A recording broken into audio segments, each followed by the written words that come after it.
छत्तीसगढ़ के बिलासपुर में एक प्राइवेट स्कूल में हैरान करने वाला मामला सामने आया है। 8वीं और 9वीं कक्षा के 5 छात्रों ने एक टीचर से चिढ़कर स्कूल के वॉशरूम में ब्लास्ट करने की योजना बनाई। पुलिस के मुताबिक उन्होंने ऑनलाइन खरीदे गए सोडियम को सिस्टम में रख दिया। पानी के संपर्क में आते ही यह फट गया। इस हादसे में 9 साल की एक बच्ची गंभीर रूप से घायल हो गई। यह घटना पिछले हफ्ते की है। बिलासपुर के एसपी राजेश सिंह ने बताया कि 4 आरोपियों को हिरासत में लेकर रिहैब होम भेज दिया गया है। उनकी काउंसलिंग की जाएगी। 5वीं छात्रा अभी भी हिरासत में नहीं है।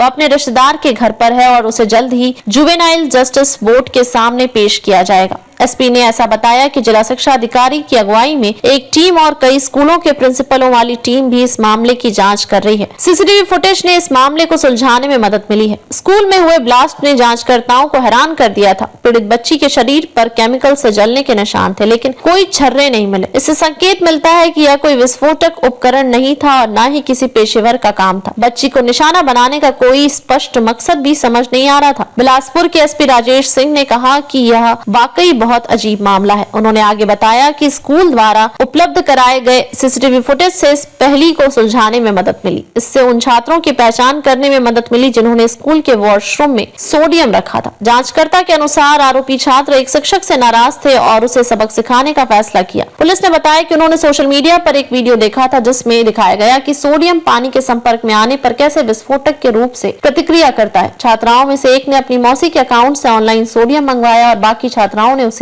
सिस्टम में रख दिया। यह योजना बनाई गई थी जैसे ही कोई फ्लश करेगा विस्फोट हो जाएगा। इस खतरनाक योजना से अनजान 9 साल की बच्ची 21 फरवरी को वॉशरूम गई और जैसे ही उसने फ्लश किया विस्फोट हो गया। बाहर मौजूद स्कूल स्टाफ ने धमाके और उसकी चीखें सुनी और मदद के लिए दौड़े, लेकिन दरवाजा बंद पाया। उन्होंने दरवाजा तोड़ा तो बच्ची को जले हुए शरीर के साथ वहीं गिरा हुआ पाया। उसे गंभीर हालत में अस्पताल ले जाया गया। उसके माता पिता ने FIR दर्ज करवाई। वे अभी भी सदमे में है। इस धमाके से माता पिता दहशत में आ गए और उन्होंने अपनी बच्ची की सुरक्षा को लेकर चिंता जताई। उन्होंने चेतावनी दी है कि अगर दोषियों को पकड़ा नहीं गया तो विरोध प्रदर्शन करेंगे। एसपी सिंह ने कहा कि ऐसे रसायन किसी भी दुकान या प्रयोगशाला में आसानी से उपलब्ध नहीं होते हैं और इनकी बिक्री और खरीद के लिए कुछ दिशा निर्देशों का पालन किया जाना चाहिए। उन्होंने आगे कहा कि ऑनलाइन खरीदारी एक बड़ी खामी है जिसे ठीक करने की जरूरत है। यह घटना वाकई चौंकाने वाली है और चिंताजनक है। यह न केवल किशोरों में बढ़ती आक्रामकता और गलत दिशा में जाने की प्रवृत्ति को उजागर करता है, बल्कि ऑनलाइन प्लेटफॉर्म पर उपलब्ध खतरनाक जानकारी के दुरुपयोग को भी दर्शाता है। क्या सरकार को इस तरह की चीजों की बिक्री पर सख्त प्रतिबंध लगाने चाहिए? क्या स्कूलों में छात्रों की मानसिक स्थिति को बेहतर तरीके से समझने और नियंत्रित करने के लिए विशेष परामर्श सत्र होने चाहिए? क्या बच्चों को इस तरह की खतरनाक जानकारी तक पहुंचने से रोकने के लिए कड़े साइबर सुरक्षा नियम लागू होने चाहिए? इस घटना को देखते हुए यह स्पष्ट है कि हमें बच्चों की मानसिकता, उनकी ऑनलाइन गतिविधियों और उनकी फ्रस्ट्रेशन को सही दिशा देने के लिए गंभीर प्रयास करने की जरूरत है।